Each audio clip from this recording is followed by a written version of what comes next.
We have got all the distinguished panelists at one place, and we are talking about the capabilities after the Prime Minister call of self-reliance, what we call Atmanirbhar Bharat. But let me put that also in the perspective from western border Ladakh to eastern Sikkim and further down to Uttarakhand, the Chinese and our adversaries are raking up, and security and defense keep coming as a priority off and on, and we keep talking about the capability aspect here. But today, the debate, that's why we're going to address the fundamental aspect.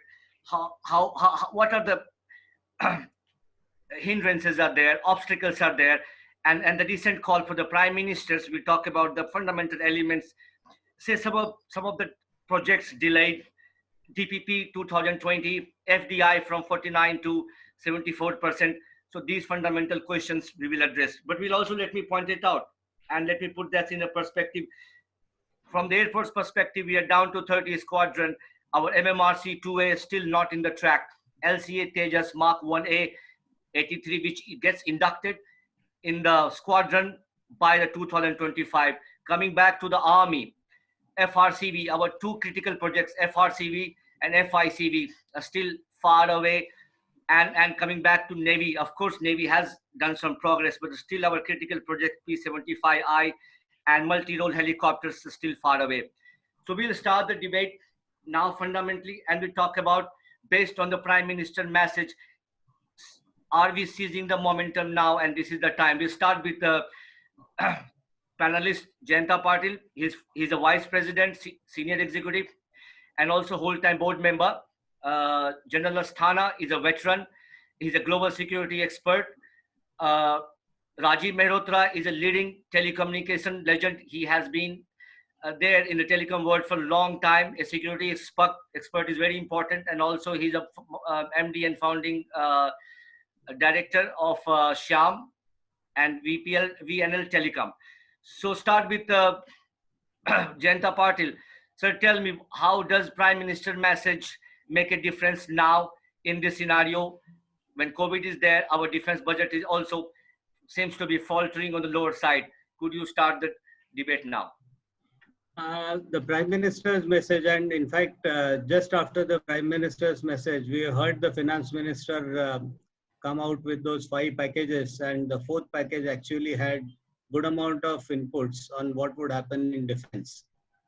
Now, what we actually see is there's a commitment to make in India a success. There's a specific budget being carved out for Indian programs, and there will be a negative list which those programs just cannot be imported. And that's exactly then would have to happen in the country. I see some of these have been under discussions as a part of some of the other policy papers, but somehow it had not got into an action. We actually see a physical action taking place now. We don't know when it physically gets issued because it has not yet been issued, but at the same time, as soon as that gets issued, one has to really see something which is significant, something that is major. And that's essentially where we await the last sort of a decision. There have been a lot of movement on the policy side, but of course, there's been not much of a movement on the Indian buying side. Last couple of years saw that nearly 70% we've been now buying from outside, and the ratio used to be exactly reverse. Although out of the 70% in India, we used to import quite sizably within that. And as a result, the ratio used to be overall 30-70 in favor of a foreigner. But today, the direct foreign programs themselves, right at the face value, are getting on about 65 to 70%. And only the balance is coming to Indian industry. So some of these new announcements actually sort of indicate that there will be money found. When is still a question mark.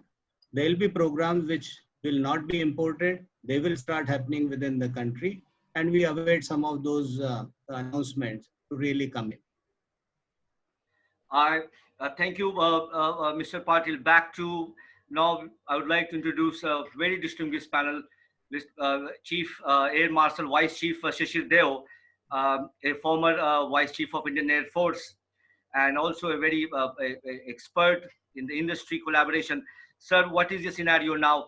Post Prime Minister message, do you see the change coming in building our capability in Make in India scenario now, or is just a rhetoric or sort of a call for Make in India extended version?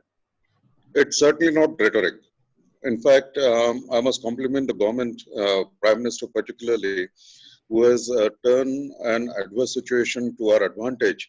Normally, this kind of reforms are very difficult to push under normal circumstances. There are lots of lobbies operating. There are people who are, who give very cogent and rational explanation as to why we must continue importing. But now there is really little money. A lot of money has to be invested. The country has not earned revenue. And this is one way of saving money and killing basically two birds in one stone. You are saving a lot of money. You are investing that money in your own country.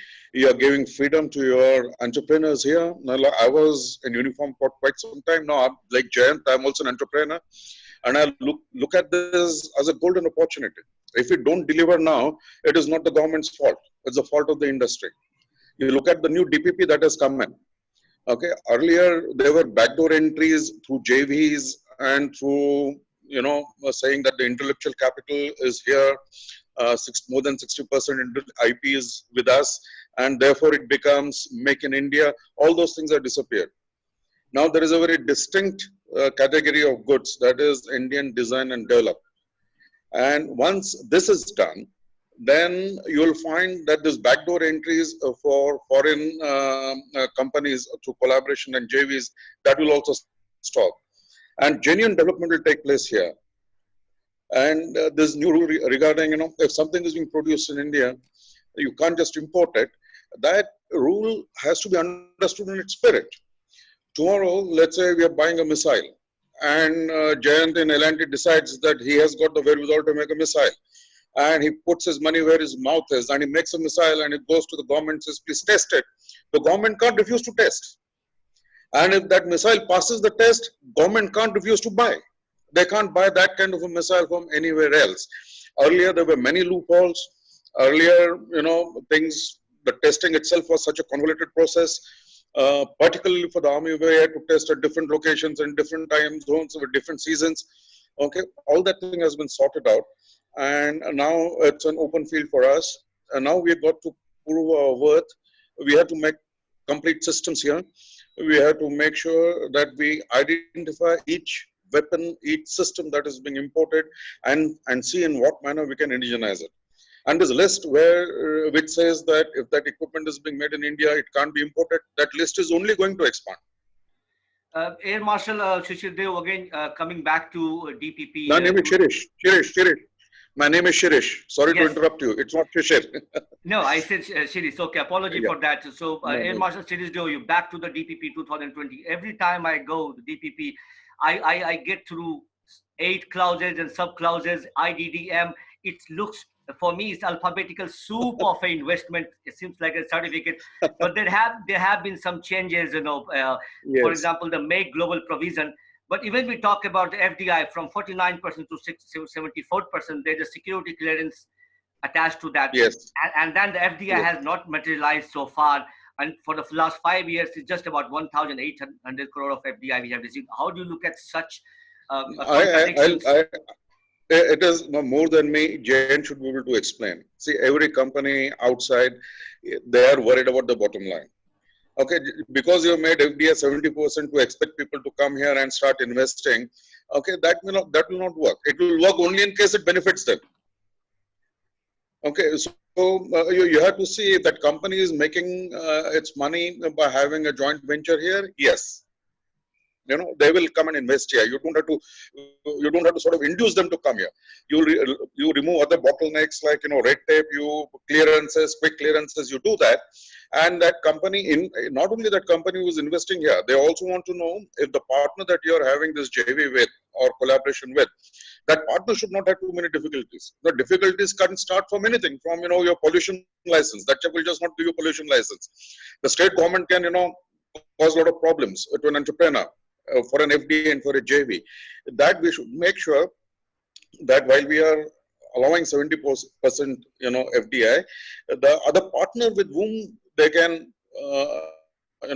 start this JV, that partner is not troubled. Okay, that partner also has got ease of doing, improves his ease of doing business. And since I become an entrepreneur now, I've been going through all the rules, regulations. I find that the state government rules, they vary a lot from state to state.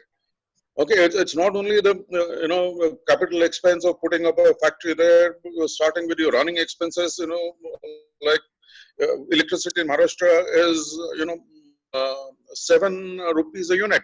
In Chhattisgarh, it is 3.5 rupees a unit. Okay, this kind of difficulties, that practical difficulties that an entrepreneur has, or that JV could have, those difficulties have to be resolved. Right, Marshal. So again, back to Mr. Patil, then you are an industry champion, for the private sector, defense private sector. Then everybody talks about how do you look at such thing, in DPP 2020 with the Prime Minister focused so much on indigenization, and then these are the challenges.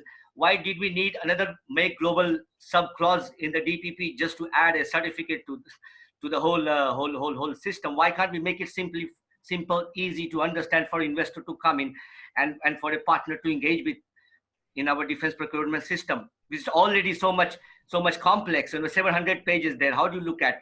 Please talk about. Manish, those who understand the DPP well, for them it's quite easy. I must tell you, there was a buy global category, but I must also tell you that there have been more than a dozen programs under buy global which have been won by Indian companies. My company has been one which has at least won about 5 or 6 of those programs. Now, when an Indian company wins under buy global, how to deal with it? Or let's say a foreigner today decides to make it in India instead of making it in his country. How does he deal with it? And this is specifically some of the issues which, Marshal, they've actually talked about. Some of those get addressed in that particular category. So it's still a buy global, but make in India because of buy global. The biggest, I would say, success story, which is publicly visible out of this, is the K9 Vajra program, which Lassen Dubro is physically today building. We started with this program under Buy Global, but we are actually building the vehicles in India. And I must tell you, there's 80% indigenization which has already been done. Now, this is something which will only be facilitated if a process of this kind exists. I must tell you my experiences with this, when the category didn't exist. You have a Buy Global case, now you need an export license from that country. Now, I am an Indian company staying in India. Where do I get an export clearance? Because without export clearance, I can't get my advances. Now, where do I go for getting an export clearance? So processes and procedures, since they are very hard and fast in DPP, it needed an innovation over the existing process of Buy Global. And that's exactly where the category that fits in.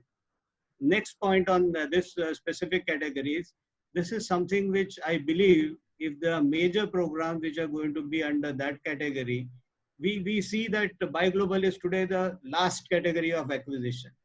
Just before we are finally going to give an order to a foreign OEM, we are asking him under this category, which is like 7-1 category. We are saying, will you make it in India? Because making in India, as very rightly brought out by Marshal, is going to be much more inexpensive. And if you have a good partner who has the infrastructure, who has the wherewithal, which is what was the case in many of my programs, you then actually start building it within the country and you are able to pass on those benefits. Now, imagine a scenario of 100% import. You are subject to a foreign exchange variation, which is equivalent to 100% of value. Now, if I do 50, 60, 70 in India, that much of it is in rupee and it is in fixed and firm. There's no variation on that. So it's something which benefits the nation if it happens here. Next point on that, if it starts happening here, does the money stay with only the prime contractor? On this program, I have 1,400 industry partners in a tierized model. Now, all the 1,400 get business. And then there are 3 tiers of those within this 1,400 who get business. So the effective GDP creation which happens, my back of the envelope calculation would say it is in excess of 7 times.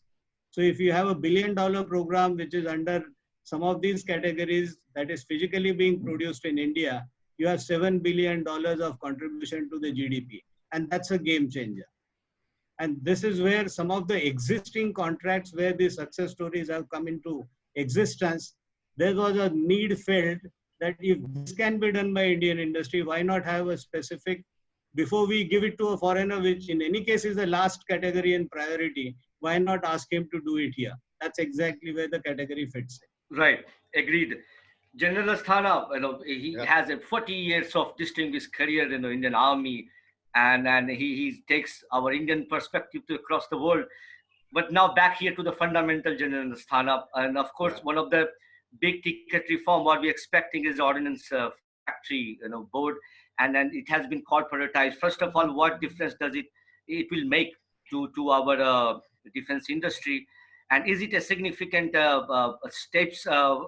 Because I think until unless efficiency is not increased, it's just a half-hearted reform within Ordnance Factory Board. How do you look at? Because I see even the small arms army at the moment, none of the arm. In fact, I don't find a single small arm is from Ordnance Factory at the moment now, apart from the AK-203, which is under the process, and 6S which have ordered, and carbines, Kakel, and all which we put together. How do you look at such situation? Because 41 factories, 11 research wing, and plus 9 what they call learning institute of Ordnance Factory Board.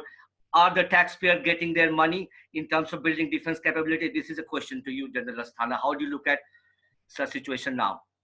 Okay, thank you for the question. And before I start, before I answer you, let me put few things in context.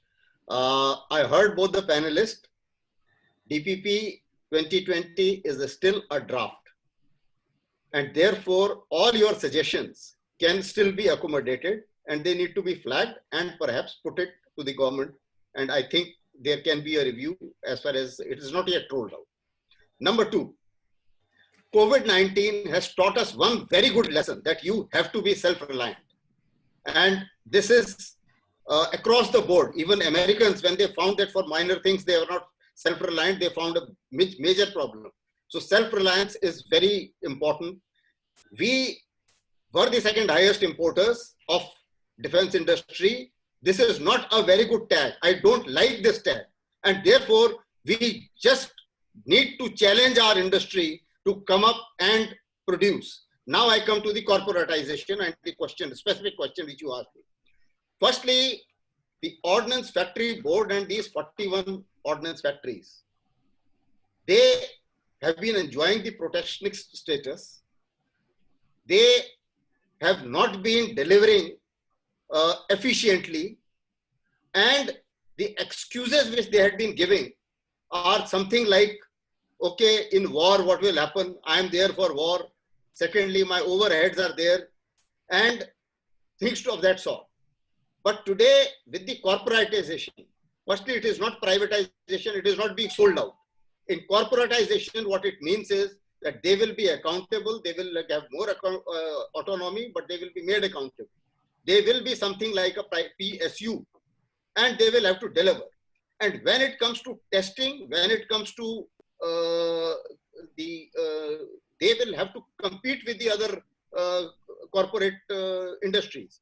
Now, that is very important, because earlier we have been talking a lot about giving level playing field to the industry. But the fact that they were part of Ministry of Defense, obviously it was not a level playing field.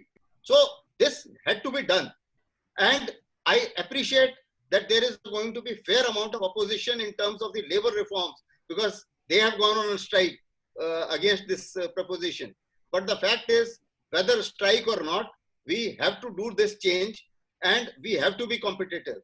And unless we are competitive, there have been n number of examples. In fact, I was telling Manish the other day, when we had Ordnance Factory Board meeting in my directorate when I was DG Infantry at some point of time, I produced one jersey being sold in Gopinath Bazaar for half the cost for DGOF was charging. And similar jersey for Air Force and Navy was different. Now, as India, for all the items which are dual-use items, there is no question of having standing manpower. Where is the question of affording people for 60 years of age and then looking at their pension and things like that? And we are not leaving those people at lurch. 5 years, I think the government has agreed to give them to fund it. And subsequently, also they are earmarking some kind of capital for making sure that they can sustain themselves. So corporatization was an essential step. It is an important step.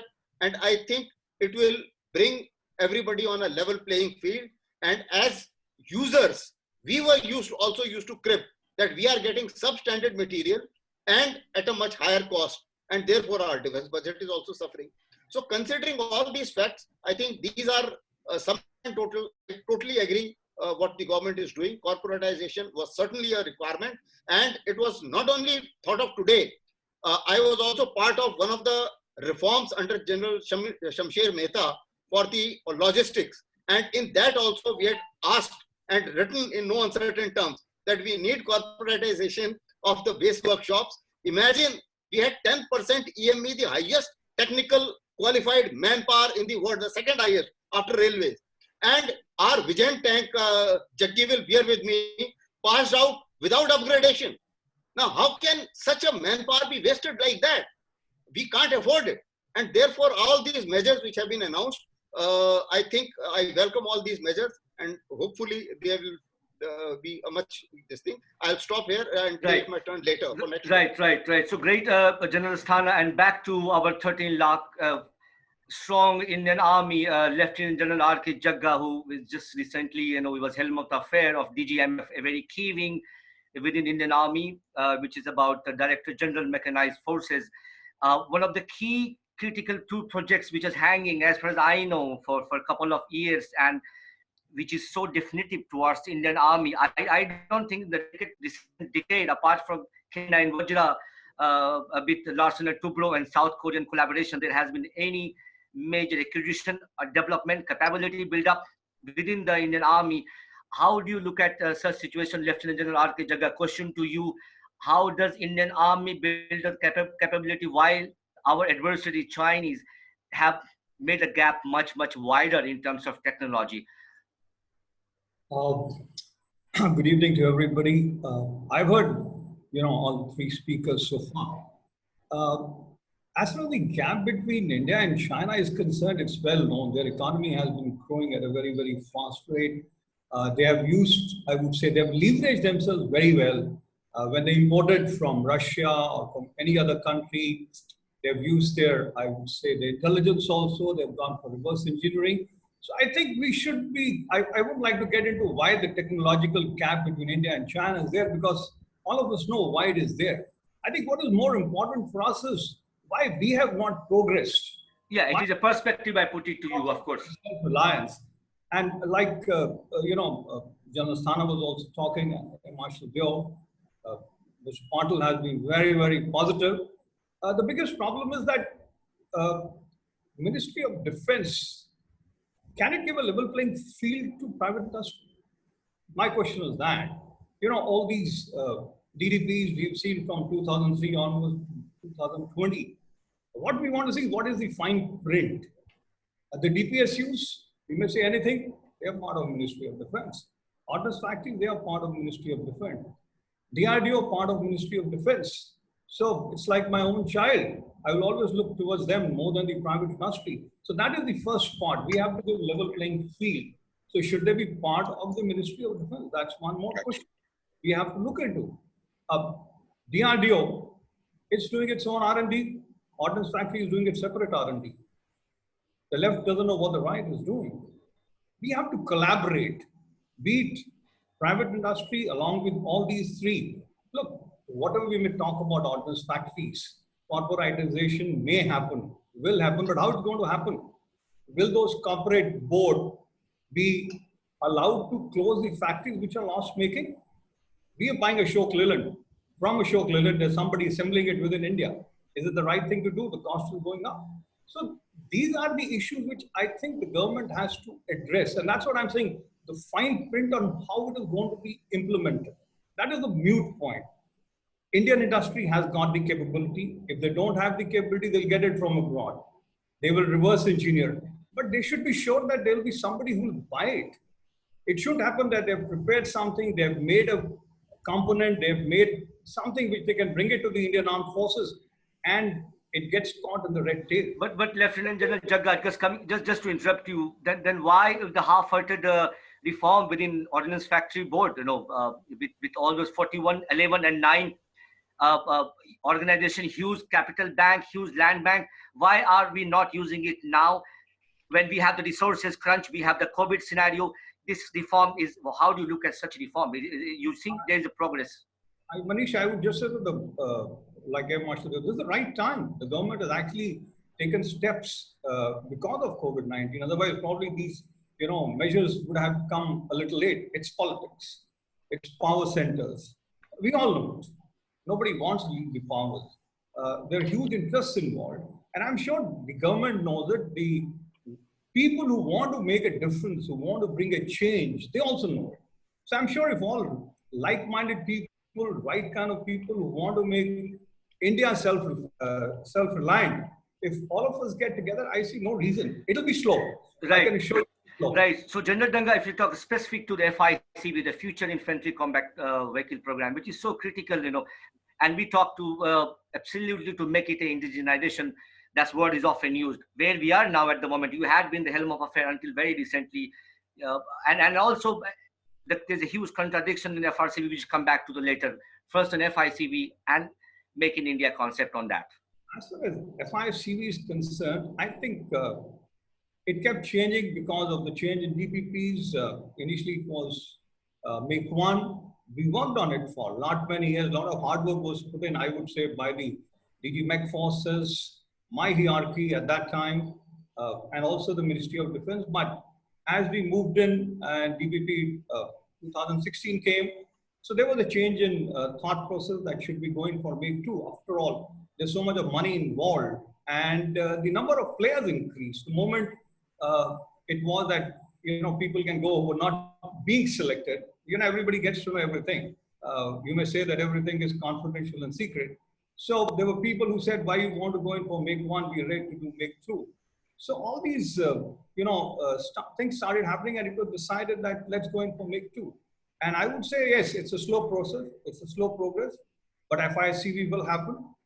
And I personally feel that Indian defense industry is capable of making it. Yes, they will have to take support from some foreign collaborator, but FICV will happen. And as I see it today, having seen DPP 2020 also, I think our target was 2023-24. Probably it will get delayed to 2026 like it happens. But FICV will happen, and I love to see it happening with more indigenous content. We will continue these things, and we'll come back to FRCV. Now to our Air Marshal Shirish. I hope I pronounced you correctly now. Wrong again. It's Shirish. Shirish, okay. That's it. Is it a Zoom problem? Perhaps the Chinese software is not working anywhere. Air Marshal, back to the Indian Air Force. Yes. Situation is well aware that we are back to 30 squadron, and Chief Rakesh Bhaduria has recently announced 450 aircraft that's required. And look at the Tejas 40, which we have ordered now. I don't know, this situation is we have not reached until the Mark 20, and LCA Tejas Mark 1A, which is if gets through 83, it will be inducted in 2025. Rafale and a 114 MMRC 2A. How do you look at the situation now, and especially Make in India in Air Force? Because always when we talk about Air Force, they said they're import driven, import lover, and it is time to change the perspective. Is it a hard talk for you? No, we are really not import lovers. Okay, it is just that there is HAL, which is single entity, which can only do so much, and you require some basic assets. Otherwise, Air Force is totally into indigenization. In fact, I must tell you that the person who has the most at stake personally is Rakesh Bhaduria, Air Chief Marshal Rakesh Bhaduria, because he is the one who has seen LCA through. He was a member of NFTC. He was leading NFTC that developed the LCA. And I must tell you that LCA is a very capable aircraft. And it's only up to HAL to make sure that their engineering is good. That what we often forget is that in India, our engineering is very poor. If I want a particular nozzle for a jet engine, I have to import it from outside. If I want a harmonic gear, there is nobody else who will make a harmonic gear. I want a particular ball screw, there may be only one or chef who can make that ball screw in India. Okay, so if you see in Germany, if you see in Japan, and Germany particularly, the economy is propped up by Mittelstand. The Mittelstand is the middle level. Factories that are small, that are making niche parts, and they're making them perfectly. In India, that ecosystem is yet to come up. Companies like L&T are doing a great deal to make sure that this ecosystem comes up. This vendor base must be developed generously, and the ministry must support it. Then your LC will become good. HAL is trying to squeeze the vendors. You just speak to the vendors who deal with HAL. Okay, and that story is not very good. We need to rescript that plot and get HAL to focus on hardcore engineering.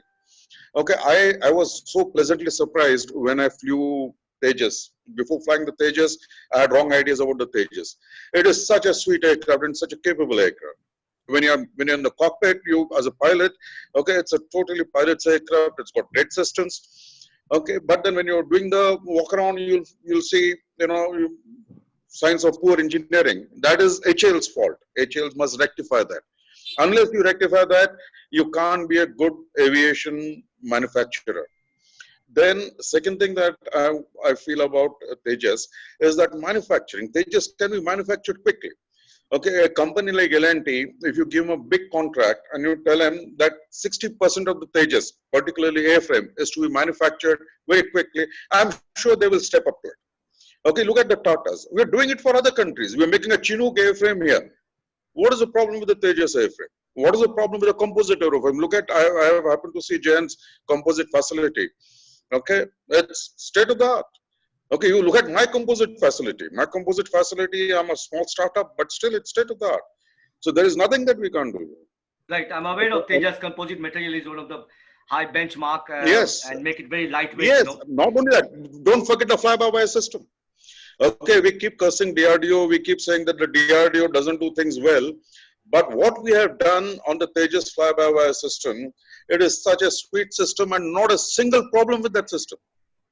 Okay, when the Gripen was being made, Gripen crashed twice before that fly-by-wire system could be, tweaked and made safe.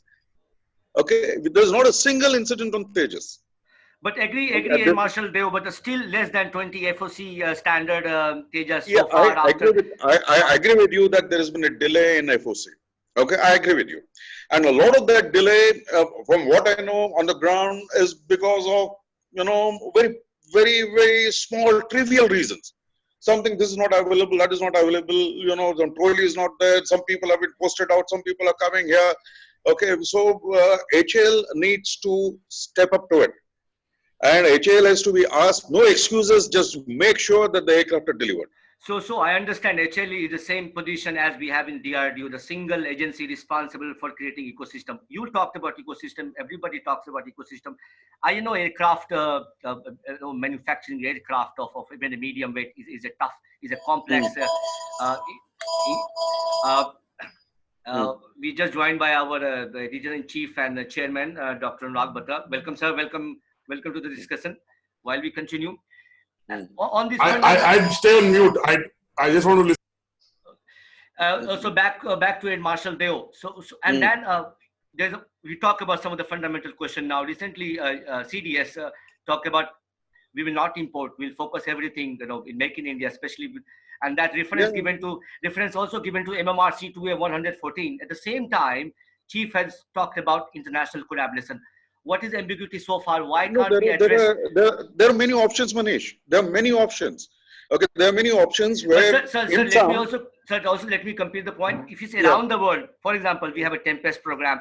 We have a program with Japan, which is building, next generation. Why can't we collaborate internationally, fast track the process while we need our squadron, our capability to build up fast? Why are we so slow on that so far? No, absolutely. What you're saying is absolutely logical. Turkey is doing it. Japan is doing it. Even European countries collaborate with each other to, distribute the load and make sure that the program moves fast. And that is one of the things that is very much open to everybody. Okay, it is part of the new DPP, the draft that is coming up. And MMRC also, there are many options. You could have Tejas Mark II with help from some other people, okay, where you incorporate some stealth technology, you give it the MMRC performance, and you manufacture it in India. Okay, so you could have a program of say F-21, part of it F-21, part of it commitment to develop Tejas 2. So there are many things that are possible now. Now we are not hidebound. Okay, now the economy is driving us towards a point where we have no choice but to be practical and logical. Okay, there is, and I see this with the government. I've seen this government now for almost 8 years. Okay, and I see a distinct difference. Things are being done. Okay, and everybody should be very happy. Particularly the entrepreneurs must be very happy. Okay, I also must tell you, I just one small point to make about what was said by, earlier by the Army generals, Jagga. There is a model that is already existing for OFB corporatization. Okay, that model is MSME model. Okay, MSME we have got Indo-German tool rooms. Okay, which are the model is like this: that MSME ministry they give them all the capital requirements like machines and land and stuff like that. They have to make their own money. Right. They make their own money. They're doing great business. They're competitors to L&T. If today ISRO wants to get actuators made, they go to Bhubaneswar IGTR. Tomorrow, today Bharat Forge wants to make impellers. They go to Aurangabad IGTR. They are fully loaded. The machines are fully loaded. They are making money and they're earning their own money. That is what we must do for OFB. OFBs, they got all the resources now. Compete, earn your own money, pay your own people. That's what they must do. Yes, to Mr. Patil, of course, you have been, your voices, your remarks towards defense policies are taken very seriously up to the Prime Minister level. And here, Prime Minister has announced a special budget for the Indian defense manufacturing. And what is all about? Could you highlight, is it a substantial change or just a DPP 2020 draft proposition sort of something? No, I think it's going far beyond the DPP 2020. DPP 2020, and very rightly brought out by Asthana, is still a document which is open for commenting. The last date, although it's just about over, notwithstanding if there's something which is absolutely pressing, we're all clear that we still can make someone listen. And that's an openness in the ministry, which I would say, today is completely feasible, possible, which I would say just about a couple of years back, that was not the case. So there's a lot of movement. Specific to what you said about the size of the pie, to my mind, it cannot be something which is minor. And the indications obviously are what we are getting is it's going to be quite sizable. And obviously, till the time the numbers as well as the programs are not specifically talked about. But I must tell you, there is one very important policy document which generally is missed out in varieties of these kind of discussions. In 2018, there was a defense production policy, which again was a draft, never approved and never announced because it possibly had to go to cabinet and it never went because thereafter the elections came in. This is one document which says there are 13 to 15 types of platforms, and I differentiate between an equipment and a system and a platform. We talk Marshal, they've talked so much about the aircraft. Now, how about not importing any aircraft? There has to be some date. So this is one policy which says after XYZ years, and which for the government to actually say that after that I will not, and at that point in time, these 14 platforms were put at 2026. Beyond that, none of these will be allowed to be imported. Now, what all was in it? There was a fighter in it. There was a helicopter in it. There's warships in it. There are submarines in it. There are communication systems in it. Now, what is that which obviously we are importing today? And to top it up, when the Prime Minister talks about and he reviews and then gives a direction that why Make in India has not happened. I think Make in India fundamentally has not happened simply because of money being throttled. And I'll be extremely blunt on this part. 2016 onwards, if we really see, 2017, some more tax reforms came. 2016 onward, there have been taxes on imports. Now, instead of removing a tax for somebody or adding a tax to somebody, everybody was added into a tax bracket without realizing that it is going to make your budget shrink by 25%. And I can prove this number by calculations. There's a same budget which the ministry has been getting, but now physical expendable amount simply shrank by 25%. One, GST, second, the import taxes. Do some small sums and you know it's going to be 25%. Now the budget allocation never went up. So obviously, if previously you could buy 100 and now you can buy 75 to 80 somewhere in between, the problem would be first money will go on to your committed liabilities. And that's exactly what one has been listening, that the committed liabilities take away almost all the money. There's nothing left for new orders. Right. So that's essentially where the root of the problem was. This is one time which the Prime Minister actually has committed. There will be a fund created. Right. What size it should be? I wouldn't say anything less than 1,00,000 crore makes any sense. Right. And 1,00,000 crore in terms of orders or 2,00,000 crores in terms of orders will only mean per year spend of nothing more than 20-25,000 crore, which to my mind is something which is manageable. The fuel saving this year alone, and we just before we went live, we were talking about it. The fuel saving alone is going to be in excess of 3 lakh crores. So there's a small pie out of that. If it is diverted for these kind of nationalist kind of policy and reallocations are made, the country will be completely somewhere else within, let's say, literally 3 years' time. Right. And that's what one is expecting. Right. Mr. Patil, you made a very fundamental points. Now, with the distinguished panelists, a shift towards the telecom, I say it's also a part of the key defense ecosystem of our country. To Rajiv Mehrotra, he's a MD and a founder of Shyam Telecom. Like you, he's a legend in the telecommunication world. It is equally important, the security, the telecommunication, the reconnaissance. I think it's a very fundamental part of the defense ecosystem. To Rajiv Mehrotra, I'll ask you, of course, straight away, the overall debate, how you see during the post-COVID and even before COVID, scenario. We talk about, let's take the case of Huawei and 5G technology in India. The discussion has again come back to the same, we should not allow Huawei to integrate in our 5G technology. How do you look at such, and plus government has very open about that, Huawei being part of the ecosystem. Huawei has been the part of ecosystem as well.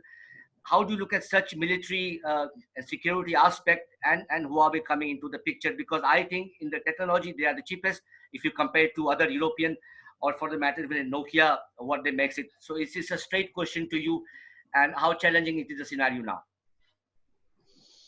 आपने बहुत सारे सवाल पूछ लिए, and incidentally we are using Zoom.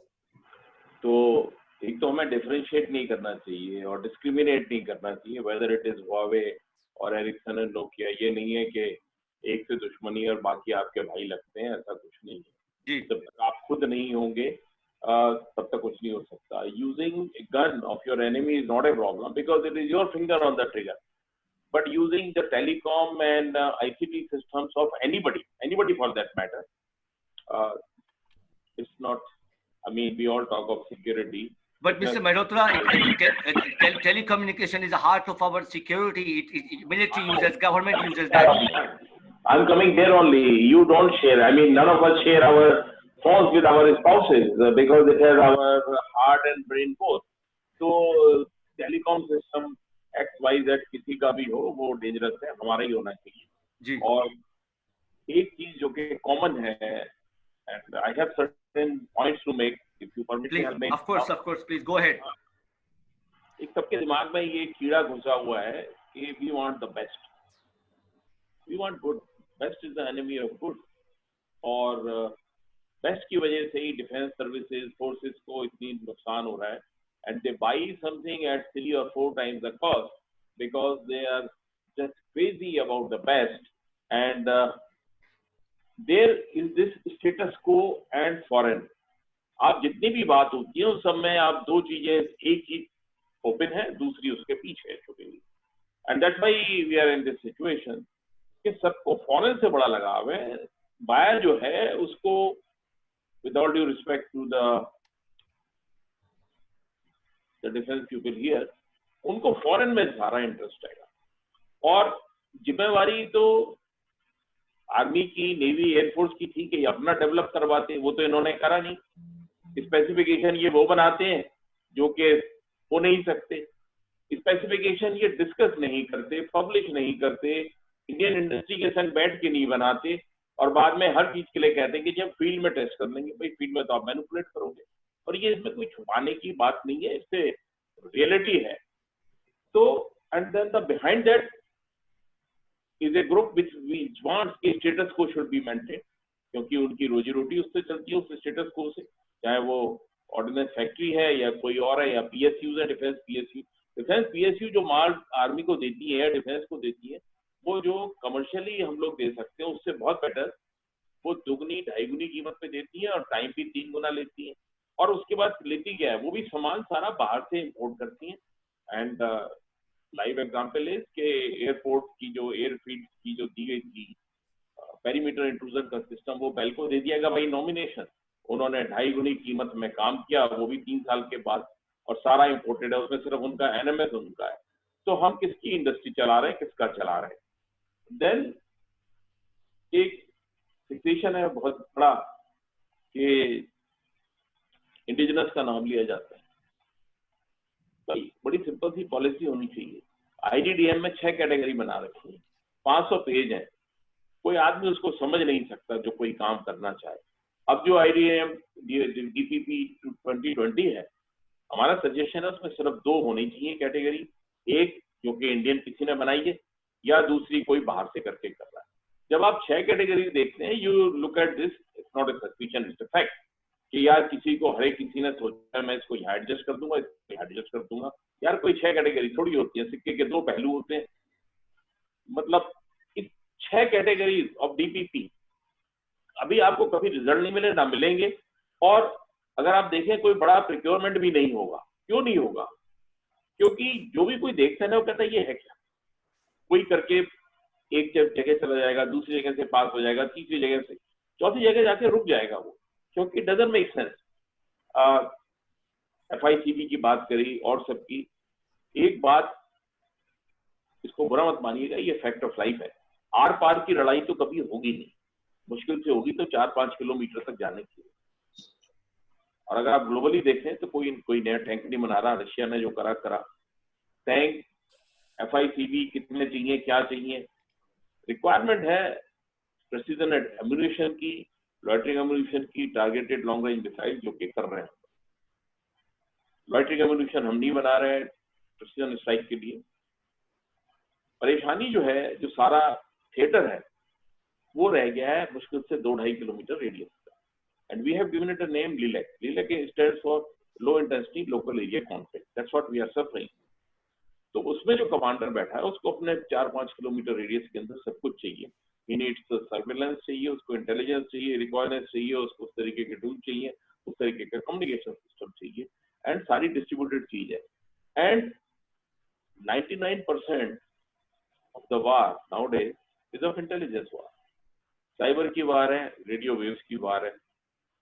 If we do not have that and we keep on investing in big platforms and other things, वो होगी नहीं चीज, वो होना ही नहीं है, कोई टैंक नहीं चलेगा।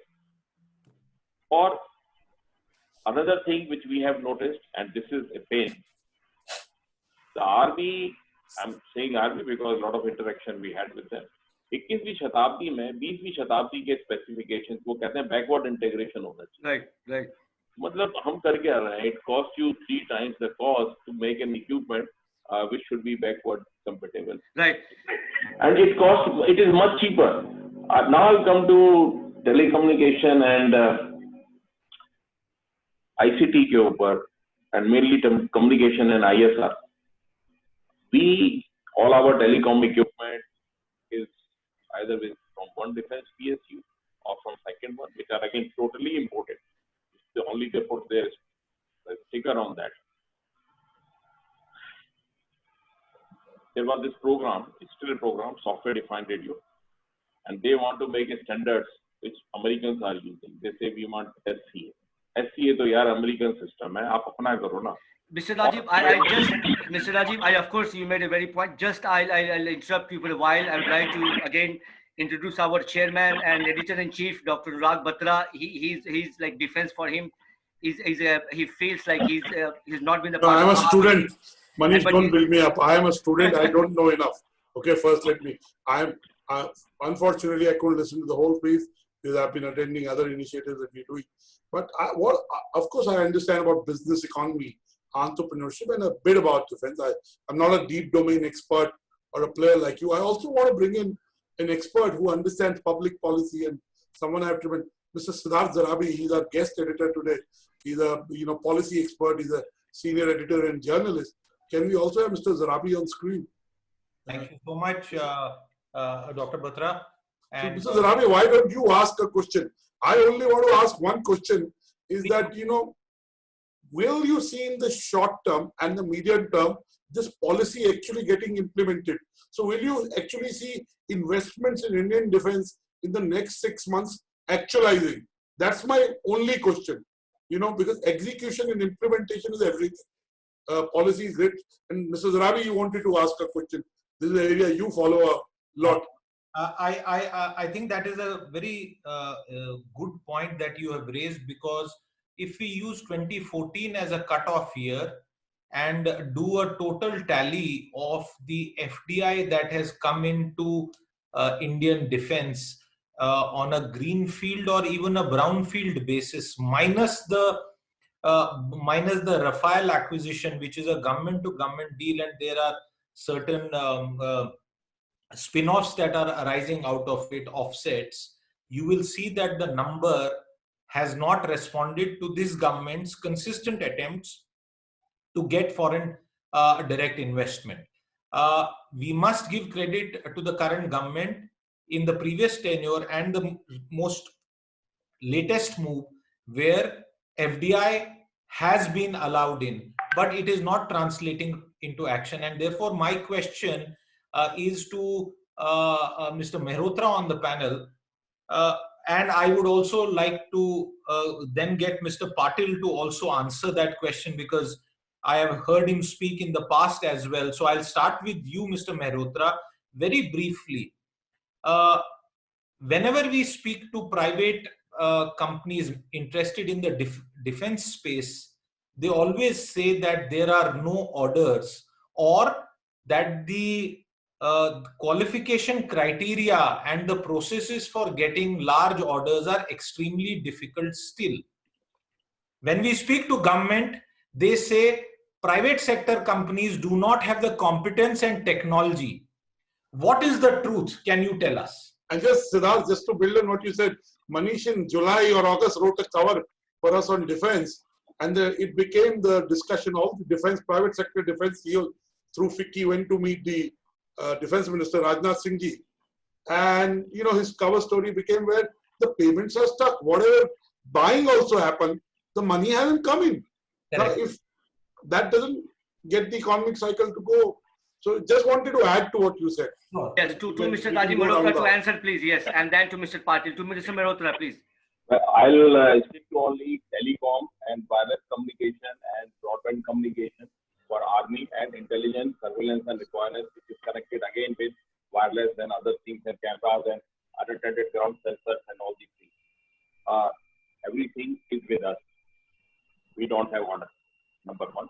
Number two, whoever says that Indian companies don't have that technology or specification, they themselves don't know what they're buying. And from where they are buying? They're buying small orders, 40, 50 crore. They are buying from people who are supposed to command, who are supplying them milk and others. So this is what is going on this side. This is the ground reality. And these are all, maybe some of them are Chinese or from other countries. So there is no standardization, no specification written by army. They must write, you must standardize. And again, 30 years ago, everything first came into defense, then came into civil. From last 15, 20 years, it is the civil which is driving the defense. Telecommunication system, the companies who are in telecom outside of India, who were in army communication, they are living in 20th century. They don't know. Right. So specifications, two things.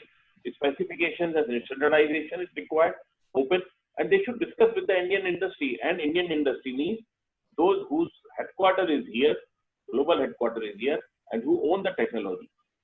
Asking some people who are in business, they just want that they want to be in defense, so they want to invest. They have zero technology, zero domain knowledge. They have not invested in R&D. They want to get into that field. Obviously, they look for some foreign partner. This is the issue. Mr. Patil, as I come to you, I just want to add one small point, sir. 2.5 months back, on the 25th of March, Government of India issued a press release, and that was not on defense, it was on our preparation for COVID, and there was a line in which I will never forget in my life. I will repeat it for our entire audience and this esteemed panel. It said that as of 25th March, no PPE equipment or masks were being manufactured in India. This is 25th of March 2020 and not 25th of March 1900. Since then, we have become one of the largest PPE manufacturers in the world because we used our private sector capacity and their ability to turn around things very fast to deliver PPEs. Can such a similar thing ever be possible in defense? And I ask you this because had a war broken out, the Chinese are trying their level best to provoke us in Ladakh. Pakistan is continuing to provoke us in Kashmir. Suppose a war had broken out, God forbid. Supply lines globally were disrupted. Where would we have got key equipment, key parts, replacement parts from, unless we had a domestic industry? My question is, can we do the same thing that we did with PPE to textile private sector companies? Can such a thing ever be possible in India? You said it very right. 25th, in fact, I had spoken to the defense minister, and then we had some of the industry interactions which actually began. And that's exactly what was the status as of that day. There's been so much which has happened, I must tell you, within exactly 9 weeks. And today we are producing few lakhs of them every day. And that's a kind of a scenario. Yesterday we had Rajnath ji on another meeting, and he actually made a statement. We don't only can support ourselves, but we can export it now. Yes. So that's exactly a change. How did this game change happen? This game change happened because we knew there are indigenous technologies which are available. We only found that there's somebody who makes a cloth, but somebody who makes actually an equipment. The cloth guy doesn't know who requires it. He exports it. The guy who is actually doing it in this country doesn't know where to buy a cloth. Now, bringing the people together was all that a platform was needed. And this is something which, as Society of Indian Defense Manufacturers, which is no profit, no loss kind of an organization, we said we'll facilitate. We went to DRDO. We said to Chairman DRDO that is everything that you have done. And we essentially have N99 mask, not N95. We have an N99 because every of these technologies which DRDO had developed was essentially for the purpose of, let's say, a biological or nuclear holocaust. NBC. So you actually have an NBC capability fully. Now you don't need an NBC capability, the N aspect of it, but the chemical aspect or a biological aspect, you do need. So these only needed tweaking, and technologies, I must tell you, a simple request and an immediate response from government saying it will be given free to whosoever who wants. Now, next case was if I make a few, let's say 100 numbers, somebody must certify it. So immediate next certification agencies, which under DRDO were energized and certification started happening. The moment that happened, you need an immediate first market. Indian Army actually came forward, and within exactly 10 days, 257 crore worth of orders were placed as a launching. You need a launch customer. All of us, Marshal, they will agree with me. What is an importance in business of a launch customer? Now you have a launch customer, you know, exactly in 3 weeks time, 80% of that requirement was delivered. Now, we don't have to look for some amazing success stories to the ages of World War II, what US did, or for that matter, what UK did, or what Germany did, or what others did. We have some amazing success stories in India. It's only that we only have been, generally set of people who only celebrate failures and comment about failures. We don't celebrate Absolutely. successes. Yeah. And it's truly required to be publicized to that extent that this is a success which Indian industry can do. And I must tell you, there's not too many big players there. Bulk of them are small industries who truly made that kind of a revolution possible. All that they needed was some amount of hand-holding, putting them through a non-profit organization who said, here's a technology, here's a testing organization, here's something which XYZ makes. And within that ecosystem, you only had to energize an ecosystem and you see a success story. Let me go back to the other question which you essentially asked about 74% and what will really happen. To my mind, very simple scenario, anyone who is in business, it's not necessarily that we have to talk of an Indian or a foreigner, anybody who is in business, why will he invest? Fundamental question would be, if I have to make an investment, do I have a long-term sustained business case, which is all that will essentially make me or provoke me to make a new investment? That's a model which Indian buying system just does not allow. So whether we talk of 26, whether we talk of 49, whether we make it 74, and I must tell you, the second step of that 49 was up to 100 yes. by making a specific application, and government simplified it, I must tell you, so much. Yes. They said Secretary Defense Production will clear it, none other than Secretary Defense Production. So man who needs is, and the one who is supposed to be in charge of production, he will clear your proposal. Zero proposals came. Yes. The reason for that is, where is the business case? Yes. And if there is no business case, there would be no investment. So even Mr. Patil, what I want to know is, do you think this upping of the limit in the next 3 to 6 months brings some money? How much? Good question, Dr. Batra. And I must tell you, I have been on record on this, that I still see some successes of 74 simply because there will be industry who will move out of China. And they will notice this. They will notice that you are a nation which actually did a tax reform.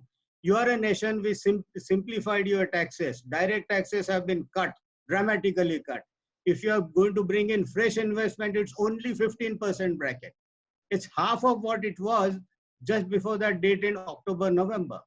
So people will now want to move in, notwithstanding that India is going to order or not. The case in the past was India had to order because we are not allowing free exports. So exports policy happened. Now today, it doesn't have to be, my business case doesn't depend on whether India alone is buying. It depends on whether I can sell in India as well as outside. And that's essentially where this 74 I see some early bird successes, which essentially will mean somebody who wants to move in will get facilitated. And he will dramatically benefit. If those, we always say the early bird gets a worm. So the early birds only will get a worm. Thereafter, it will start getting tightened and tightened, because the security policy, and no country which has a defense industry would allow somebody a free walk-in. There would be enough amount of checks and balances, and we know they exist. And those they exist will certainly be exercised. And that's essentially where the flow of money, flow of decision making, that's something which has been made on a fast track. Thereafter, of course, the business cases will decide how much and where. Right. So thank you, Mr. Batra. I think Manish. Yes. 30-second intervention. One quick one that I want to make. Please allow me. Yeah, please go ahead, because we are towards running short of time. We have to close it, and our last, but the best question still remains. Please go ahead. I just want to point out to all our viewers that there around 2 or 3 years back, I once did an interview with Mr. Mehrotra, who is on this panel, where he gave me a market cap comparison between the market cap then of Saab, and we were at that point of time deciding our aircraft purchase.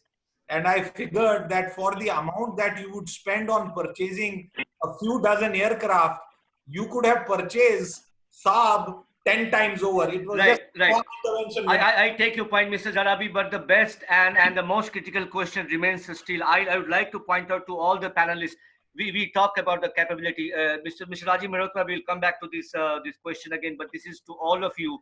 Every time we talk about capability, we talk where it will come from. It will come out from defense R&D. That's, we have only one agency called DRDO. Let me point it out. We have out of the whole budget just about 19,000 crore, which makes it just 6% of the total defense budget. Out of the 6%, 3% goes in the salary and the maintenance of the infrastructure, the DRDO, all spread across India. With just 3%, can we make a difference to our capability? And this is the question we're asking all the panelists. Let me also tell you, we have to compete with our China. We have to compete with the best. That's how we can, at least our adversary next door. China has been spending consistently from 15 to 20% in the R&D, and that is how you develop your own capability, your own advancement, your own technology. To Mr. Patil, what is your take on this? How should we have a mission? How we come back and focus on this aspect? Manish, you just asked a question which is so dear to my heart. I have been investing in this sector not today, for 35 years. And while Asthana can today design and build warships, design and build submarines to a battle tank, the FICV incidentally in my case in 2010 was indigenously designed and indigenously engineered. I may buy an engine because for few numbers of tanks, I will not be designing an engine, but I will buy an engine. So what? Engine only will become 15-20% of the cost. And that's essentially where, without R&D, I agree, it will just not happen. Now, over 35 years, when you invest, you become a partner to so many, because DRDO and Larsen & Toubro's relationship as a result, so is with every other strategic sector, goes to 50 years and onwards. The 60 years of relationship with the nuclear technologies, 50 years of relationship with the space, and 35 years with the defense. And that's exactly what we have been doing, 60 years of R&D. Now, as a result, you build an organization which tomorrow can completely change to do something very different. Right. Now, that agility will only make you succeed. And that's exactly where we don't look at it as a capability issue. We don't look at it as an issue where whether you have a technology or not. If the technology is not there, my basic ingredients of what we have, you can recreate something completely new in a matter of 2 years, 3 years. Right. It's not impossible. Right. All that is needed is a consistent policy which didn't just exist before this government. Now the policies have been put in place. We still await real action because money was just not available. And that's first starting point. If there's no money, there's no business. And if there's no business case, there's no R&D. You will not put money far too ahead. You will not do it 5 years ahead. Right, Mr. Patil, it's also dear to my heart and to everybody because that is the heart of our capability debate, what we're talking about every time. Back to Air Marshal Deo, we understand Tejas is a story after 30 years, so still we are proud of that.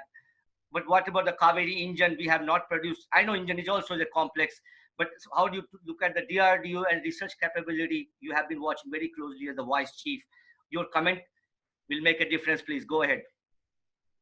My comment will not make too much of difference to Kaveri engine because it's got to do with metallurgy. It's got to do with some serious research. The countries that have developed these engines have been developing it since Second World War. Okay, so they have a lot of knowledge. And the second thing I want to tell you is that when you compare China model, let's say China wanted to make an engine like Kaveri engine. China is not scared of failure. China copied the Tumansky engine, RD-25 that is there, and they failed many times. But it doesn't matter. They took failure in their stride. That is something that we don't do. Gripen, just look at Gripen. We talked about Saab for some time, and that comparison is not entirely correct that you could have bought Saab, therefore you could have had Gripen. You need to get a perspective from the other side also. Okay, I had a long chat with Saab's MD on this issue. But fact of the matter is that Gripen crashed twice. Do you think that we would have let LCA continue to LCA had crashed twice during its development? We would have jettisoned LCA like a hot potato. Absolutely. Okay, that is our problem, that we are scared of failure. Okay, that is one thing that we are scared of failure, and we are essentially at heart traders. Okay, there are only few people that I see in the industry like Jayant, you know, who are engineers. Okay, mostly we are traders focused on the bottom line. Okay, and this focus on the bottom line should be there. Industry has to survive, but there has to be passion for engineering. That passion for engineering is not there. So what is to be done with the DRDO? Is a 30,000, you know, okay, I have a solution for DRDO that I keep telling DRDO chairman, who is a very dear friend of mine and who is a visionary, who thinks a lot. The DRDO should follow what happened in UK to DERA, Defense Evaluation and Research Agency. Defense Evaluation and Research Agency, about 15 years back, converted to Kinetic, a private company. Yes, coming. And private company, that Kinetic, I remember meeting a squad leader who was in Kinetic, who had just joined Kinetic. He said, we have ruined our defense research because we converted our DERA, equivalent of DRDO, into private company. You know where Kinetic is now? It is the 54th largest defense contractor in the world. Right. Okay, that is what DRDO can do. We can start with self-financing labs. I just have one small point to make. Okay, a point was made.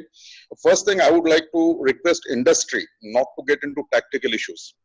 Okay, you think that General Asthana, General Jagga, me, okay, we are uneducated people, we are not. Okay, but Air Marshal industry is not ready to invest substantially. Defense is a heavy investment in the area. Nobody wants to do that. Government has to take initiative when there's some. Obviously, the government has to take initiative. But I want to tell you something else.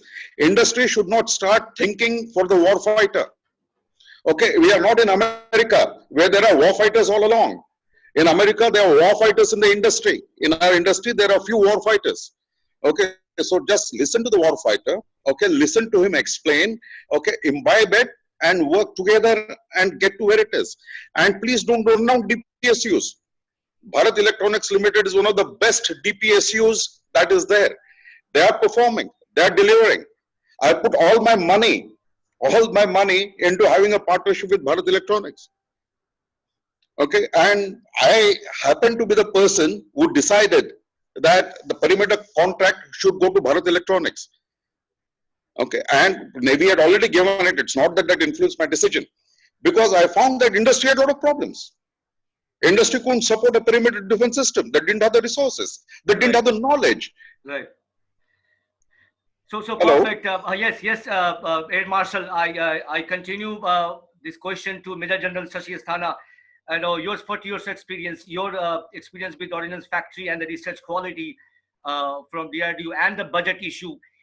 We need to build up a massive mission, increase the budget of 10%, at least for the research. How do you look at such thing, you know? And that's the capability to come across. That is a fundamental debate of the whole Make in India thing that we are falling into. I heard all the panelists and a number of concerns also were raised.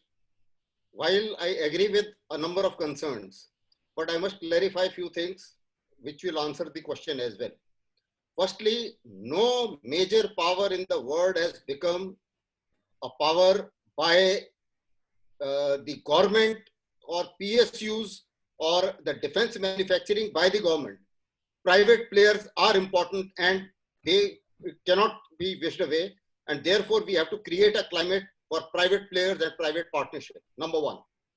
Number two, we appreciate that R&D is costly. We also appreciate that our procedures don't allow a fixed order, and it does not make an economic sense for any capitalist to put that money unless you have a fixed order. So therefore, the partnerships, the collaborations, the various forms of collaborations will have to be there, and that is why you find so many categories in the DPP draft. If you have any points, you kindly get back to the government on that, number one. Number two, we are that, as Air Marshal mentioned, we are not that novice. Our GSQR says very clearly that this is our basic minimum requirement. And when we test the equipment, certainly we are not asking for the moon. The equipment, and Jackie will bear with me, and everybody is absolutely very well clued up with the procedures, that if it meets the GSQR, I cannot say no to it. Right. That is the procedure. That is the procedure. Right. And therefore, yeah. So therefore, we are in a position that if we want indigenous manufacturing, And secondly, the new ideas which are coming in. I met in Washington, I met the Americans. They are saying our contractors are going in the Iraq war, and the contract given to them is, we want one squadron of 14 tanks always operational, and rest everything he maintains himself, even in the war. Perfect. But the question is, yes, General Asthana, sorry to cut you since we are running short of time. You made a valuable point. Coming back finally to Lieutenant General R.K. Jagga, how do you look at this defense? I would just like to answer 2-3 things before I get on to this budget. Yes, yes. Very quickly, please. जो है ना ये low tech equipment है. 25 March को नहीं था. Today we are making so much. Let's not compare how we can do in PB with the complex system which various platforms require. That is one part. Secondly, I'll request and add on to what Air Marshal Deo was saying. Leave it to the war fighters how tactical and strategy has to be made.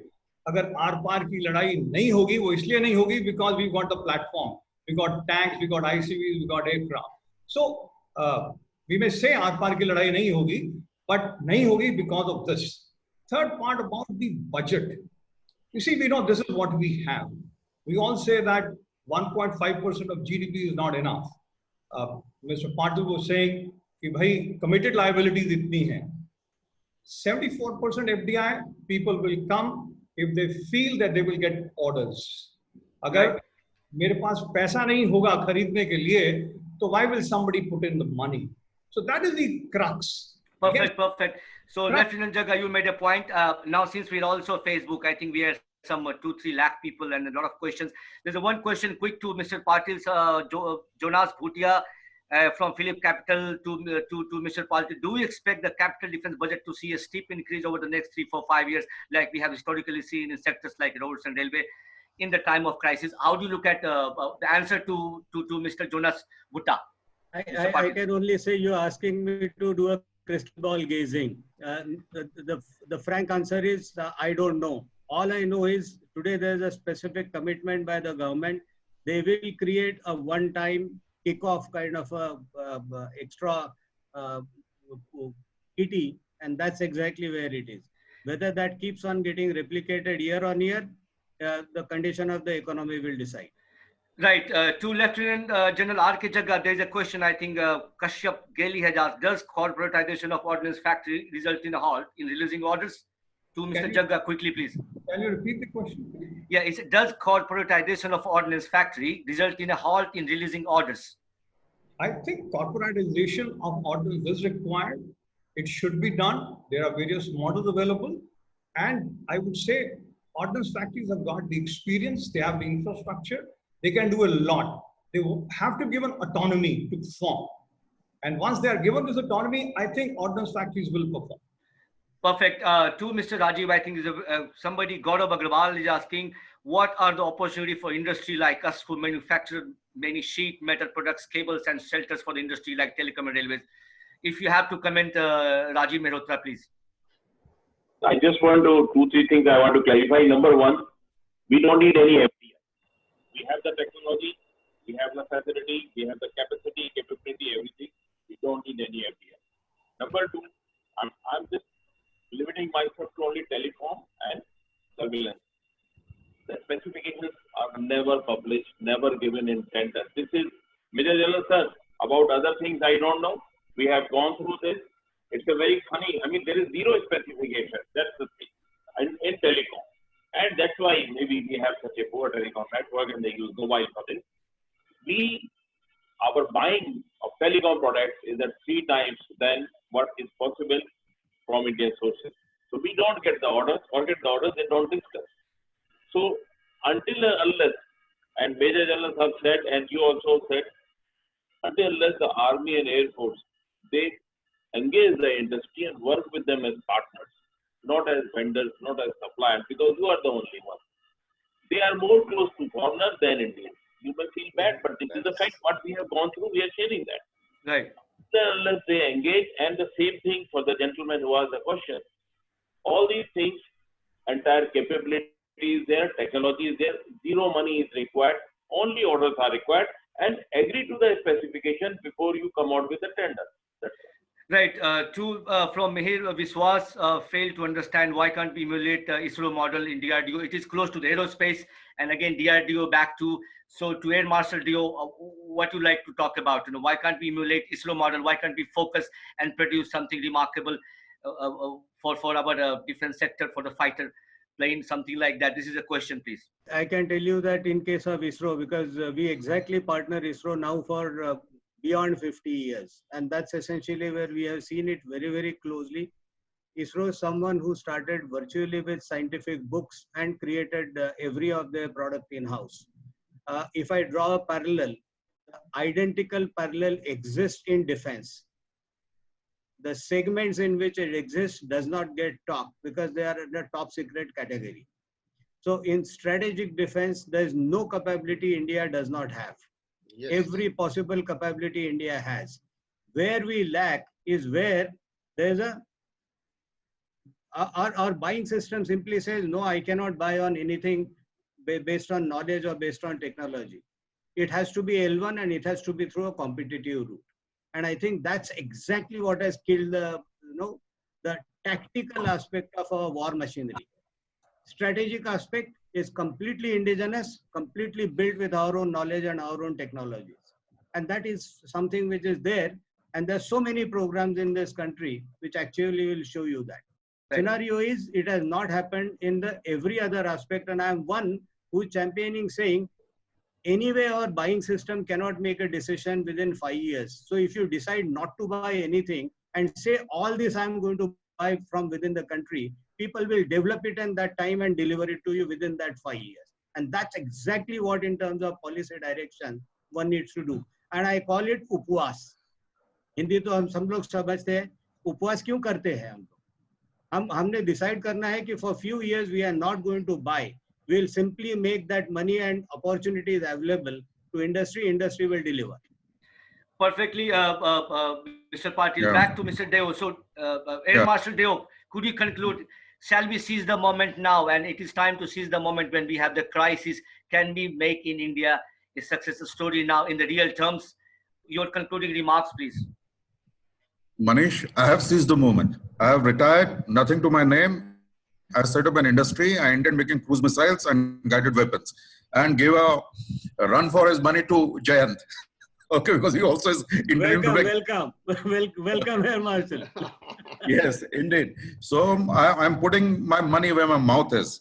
The second thing is that industry must now step up. Okay, I have seen from the other side 2 years back, things have only improved. I have put my neck on the line and denied contracts to Cisco to make sure that an Indian company gets it. And I thought for a moment that I could be court-martialed, but I was complimented by everybody in the Ministry of Defense. We stashed a contract from Cisco, and just like Mr. Mehrotra is saying, we sat down with the people who could, deliver in this telecom field, particular switches that we are buying from Cisco. And the aim was simple. We want to replace Cisco switches with the indigenized switches. And that happened. Tejas is the company that got the contract. Okay, they competed with other Indian companies. They got the contract, and they got a fairly large contract. And AFNet, which is a very modern and working telecom system that has got a whole lot of features that are currently not available privately. You'll find that thing has got a very significant contribution from Tejas. That is an Indian company. Okay, so this is the moment. Okay, as an entrepreneur, I'm very thankful to the government for giving us this opportunity. So perfectly, so as you said, industry must step in, MOD must step in, DRDO must step in, and whatever said and done, we understand the COVID scenario. We also anticipating the budget cut, but security and defense, as we see our border across, as we see what is happening in Sikkim, we cannot falter. We must be ready now. Thank you very much, gentlemen, distinguished panelists. Thank you very much for coming on Businessworld. Thank you, Lieutenant Jagga. Thank you, Mr. Patil. Thank you, General Asthana. Thank you, Mr. Mehrotra. Thank you, Air Marshal. Thank you very much for coming with us. Manish Kumar, Businessworld. Thank you. We'll continue debating on that, sir. My pleasure. Thank you, Manish.